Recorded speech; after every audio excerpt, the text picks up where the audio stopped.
The next part which I'm going to talk about is very important for all of you. Try to understand what problems, challenges, and opportunities we can take up problems for our research, and we can do something for us.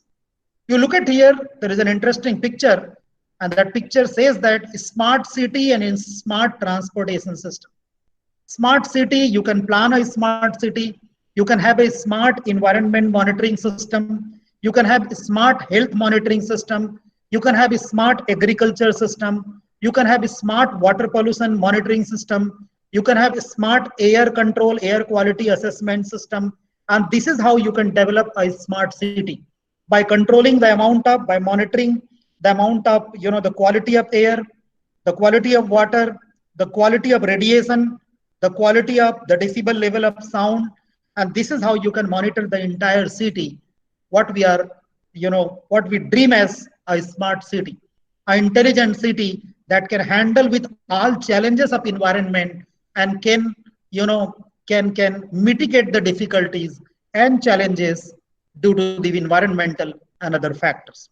Smart transportation system that guides everyone, to avoid the accidents, to have seamless transportation system, to have seamless movement. So these are the areas where one can think of doing a lot of work. Whatever amount of work you do is always limited. You can contribute something of your own as a new work. License plate recognition, license plate matching, autonomous driving are the major areas where the computer vision plays a significant role. I think all of almost all of you must be, identifying or recognizing this. This was the Google's driverless car, which was tested, and this was a self-driving car. So if you think about self-driving car or a driverless car, I will tell you the driverless car is nothing but an outcome of two important things or three important things. One is compute. If you sum up all these three components, it's nothing but the capability of computer vision. What those three things are: sensor technology, thousands of sensors, I tell you, hundreds of sensors are involved, hundreds of sensors all around the body of car, hundreds of sensors are there, smart sensors are there, vision-based sensors are there, radar is there, lidar is there, navigational sensors are there, all these sensors are there. In your smartphone, there are 22 sensors. Some sensor help you to navigate your path, navigate to your destination. And this is in the similar manner, the driverless car has hundreds of sensors. So the first technology is sensor technology. The second is artificial intelligence. These machine learning methods and these two technologies are helping the driverless car to drive on the road without any assistance of driver. 3 months ago, probably 3 to 4 months ago, I saw a news, a truck carrying, eatable products. It moved, it transported the eatable products from San Francisco to some other city, which was some 600 miles away. And it reached there in time without any assistance of driver. And the products were eatable, right? Edible products. And all the products could reach there in time. And it was tested successfully. There was a truck which was operating without assistance of any driver. So this is a great technology, great advanced areas where a lot of computer visions and the research and studies could be made. Because you can think about what we can do now. Why the driverless cars are not coming very popularly on the road. There are different transport, international standards are there, international regulations are there, and interoperability are issues. There are different standards in different countries. There are ethical issues. There are societal issues involved in driverless cars. So can't we do research to address the societal issues, to address the ethical issues involved in the driverless car and its operation? So these are not the only areas where image processing is involved, but there are areas where some other issues are involved in driverless car, where a lot of research can be carried out. You look at the second picture, industrial robots. You look at the first part of the picture, what the robotic arms or robotic components are doing, and the engineer can look at here, every analysis can be made, and there is no role of any human being, and it is the capability of computer vision. So in the area of industrial robotics, in the area of manufacturing, the robots are employed. The furnace area where the temperature is thousands of degrees centigrade, hundreds of degrees centigrade, the robots are these days sent for performing different tasks, and those robots can be controlled with the help of computer. That is, whatever operation could be done by human being in adverse condition, extremely adverse condition, now these things are smoothened with the help of capabilities of the sensor enabled robots, the vision based sensor enabled robots. They are doing the task. This is an interesting area. The next application is very interesting area called as brain computer interface, BCI. Brain computer interface is the area where what we are doing, we try to understand, so brain computer interface, BCI, is an area where brain signals are recorded. There are sensors which are deployed over the head, over the scalp, and the EEG and other modalities are there. They are taken, they are recorded, and those brain signals are extracted, features are extracted, they are classified, and suitable decision is taken by the computer, or commands are generated. What is brain computer interface? You human being with the help of computer can control different commands, can generate different commands, and can operate hundreds of different devices. Just think about it. The brain activity, whether you are thinking, whether you are laughing, whether you are in sad mode, whether you are in crying mode, or whatever mode or whatever activity where the brain is involved, those activities these days are interpreted. I am happy to share you that one of my PhD scholars is currently doing one work on cognitive ability of human brain. We are trying to do research in the cognitive science. Cognitive science is the area where we try to understand the entire brain signal activities. EEG is not only the signal, there are many other signals. EMG, MMG, EEG, different modalities are there. So EEG, that is electroencephalography, is one modality of signal which captures the brain signals, that records different brain activities, the electrical signals which are there inside the human brain, and they are interpreted by the computer. And whatever human wants to do, human wants to switch on something, computer can understand it. Human being wants to switch off something, human wants something to move towards left side or right side, it's being done. It's being done by the computer. What the area is called as brain computer interface. And I want to tell you, in the area of cognitive science, the amount of research is still limited. There is huge opportunity, huge possibility of doing research in the area of cognitive science. I would be very happy if some of you participants, create some interest in cognitive science research and can connect with us. We'll be happy to have some collaborative work. So you look at the second picture of this slide, the signals are recorded and it goes to pre-processing. As I told you, the EEG signals may also be noisy. So those signals also need to be pre-processed, need to be filtered, need to remove the noise signal. It goes to feature extraction where we extract the features. As I told you, computer doesn't understand the picture, doesn't understand the EEG signals. Computer understands features. So it will extract some suitable features out of those EEG signals, and they are given to classification methods. And then it can go to computer. It can again be given to human brain as a feedback that no, some correction is needed, and that correction can also be done by the area. This very interesting area is called as brain computer interface. This is what I was talking about. This, you look at here, this is the capability of human brain, or these are the different activities. Frontal lobe of brain has capability of problem solving, creative thinking, personality traits. This area of brain has basic life functions. This particular area, which is called as temporal lobe, has the capability of memorizing, and this parietal lobe has capability of visual functions, reading, understanding the language, and this occipital lobe, this particular green area, has capability of vision. What I'm just trying to make a point here is this human brain has different parts. Each and every part has different capabilities, and those capabilities are reflected by the signals which are recorded as a brain signals in the form of EEG. Believe me, these capabilities, these brain activities, these days are interpreted by the computer. The area is called as cognitive science or the brain computer interface. This is what one paper, it was published in a Scopus journal. It was long back we started this. We tried to assess the cognitive ability of human brain.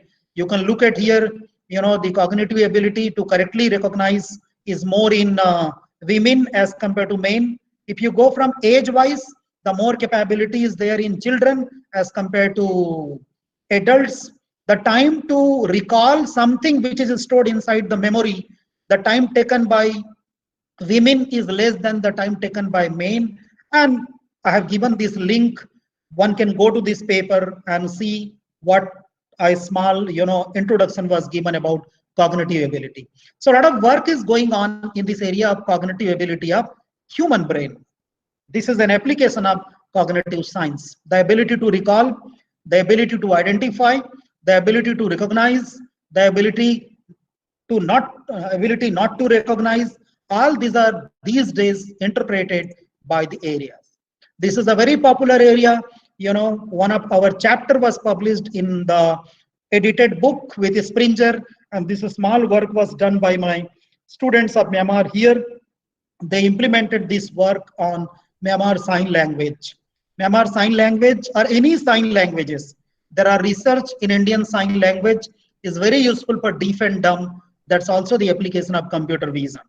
You get the different body movements, the different traits in the form of hand geometry and your palm geometry, and you can help the deaf and dumb people and to communicate as the sign language. So a lot of research is going on in this area in different. If you search the research in sign language, you will find that most of the sign language research is in American Sign Language. When we started studying about Myanmar Sign Language, we found only 1 or 2 papers. So even if you try to search for Indian Sign Language, still the research is limited. So those who are interested in this interesting area, one can start doing research in Myanmar Sign Language recognition as well. What was very interesting in this work was the input was the real-time input given as the input to the system, and it produces, you can look at the picture, equivalent Myanmar, Myanmar character, equivalent Myanmar character. Like you can see that Tayatali Z. Tayatali Z is the name of this character in Myanmar. And then audio was also connected, so that the audio also goes and the sound of that particular character is also generated, and visual effect in Myanmar character is also displayed. So it can help the person who is either deaf or dumb. So this is an interesting area where one can, thought of doing research. So what are the challenges and opportunities? Let me sum up the talk, because I thought of talking only 1 hour and taking some questions for 15-20 minutes and then closing the lecture. So what are the challenges and opportunities? As I told you, in the area of computer vision, soft computing methods are used like artificial intelligence, neural network, genetic algorithm. All these soft computing methods have their challenges, have their limitations, and the research lies in addressing and handling these limitations of soft computing methods. Because computer vision is nothing but a vision that mimics human vision, that takes decision even in efficient and faster way because of the soft computing capabilities, soft computing tools and techniques called as this neural network, artificial intelligence. So more and more research goes on, more and more research is continuing in these soft computing techniques, so that computer vision becomes more powerful, computer vision becomes more optimal. It can generate more optimum and optimal decisions These are the challenges. Robustness, as I told you, robustness is a big challenge in the area of computer vision. Whatever you develop today, you develop some Indian Sign Language work today using some classification method, maybe any classification method, maybe any machine learning method. Tomorrow, someone will attempt and will try to modify, will try to propose a new method, can give a better result. So robustness is a big problem in the area. So that can be continuously researched. Big data issues are there, a lot of huge data are involved. Empathy and societal issues, as I told you, empathy and societal issues are involved in the application like driverless car. I give one example. If driverless car is driving on the road, suddenly there comes a school where small young kids are coming outside the school and suddenly heavy rain starts and water logging is there in the road. Now the driverless car is coming. It will also have capability that there is a crowd, so it will lower the speed and it will cross the road. But probably it may not lower the speed that would avert, uh, to dirt the kids, which are, to spread the dirt or water, the dirty water on the, cloths and the body of the kids. So that empathetical, that decision making, that societal issues, because we human being, we are driving, we find that there is a water, we find the kids or any person, we lower the speed. So these capabilities are there, these things are there. This is one example where a lot of research can be done. Deep learning addresses most of the difficulties of these days, neural network and machine learning methods. So if we talk about even deep learning, it has a number of methods. CNN, which is called as convolution neural network, is very popularly used as a deep learning method. But there are research which are going on. So all the computer vision methods, most of the methods, deep learning has not been tested. So a lot of work can be done where deep learning can be tested and the existing research could be improved. So let me conclude, then I will invite the questions. The CV has tremendous capability, computer vision, and there is a scope of implementation governed by AI. Computer vision is the future. Computer vision is the future for all, for everything, but it has challenges. There are research avenues. Computer vision has to be equipped with empathy and societal issues, societal values. Cognitive IoT has a huge scope. We are talking these days about everything we want to, have as Internet of Things. So these days, now the researchers are discussing on talking about cognitive Internet of Things.